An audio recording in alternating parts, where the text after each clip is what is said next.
Hello नमस्कार। जी हाँ दोस्तों, अगर प्रमोद प्रेमी यादव जी का फ़ैन होंगे तो इस वीडियो को एक लाइक और चैनल को सब्सक्राइब कर देंगे, क्योंकि आज की वीडियो में हम बात करेंगे सुपरस्टार प्रमोद प्रेमी यादव जी के आने वाले अपकमिंग सॉन्ग के बारे में।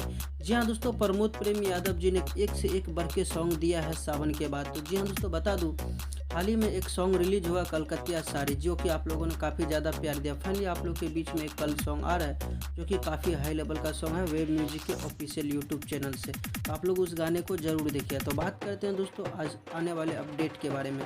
तो दोस्तों बता दूं, सुनने में आ रहा है प्रमोद प्रेमी यादव जी का ये बैलून लेला बहुत इसी टाइटल पे काम कर रहा है दोस्तों। जी हाँ दोस्तों, इसी टाइटल पे चल रहा है बैलून लेला भुट्टा लेला, इसी सब टाइटल पे गाने को रिकॉर्डिंग कंप्लीट कर लेगा। फाइनली आप लोग के बीच में कब रिलीज़ किया जाएगा, इसका फाइनल डेट अभी नहीं आया। जैसे ही फाइनल डेट निकल के आता है तो आप लोग को न्यूज़ के माध्यम से बता देंगे। जी हाँ दोस्तों, प्रमोद प्रेमी यादव जी के फ़ैन भी चाहते हैं कि खेसारी लाल यादव जी की तरह बैलून लेला, भुट्टा लेला, मकई लेला, ये सब पे गाना आना चाहिए। तो फाइनली अभी तक कोई गाना नहीं लेकर आए हैं प्रमोद प्रेमी इस टाइप का। जैसे ही आता है आप लोग को न्यूज़ के माध्यम से जानकारी दे दी जाएगी। धन्यवाद।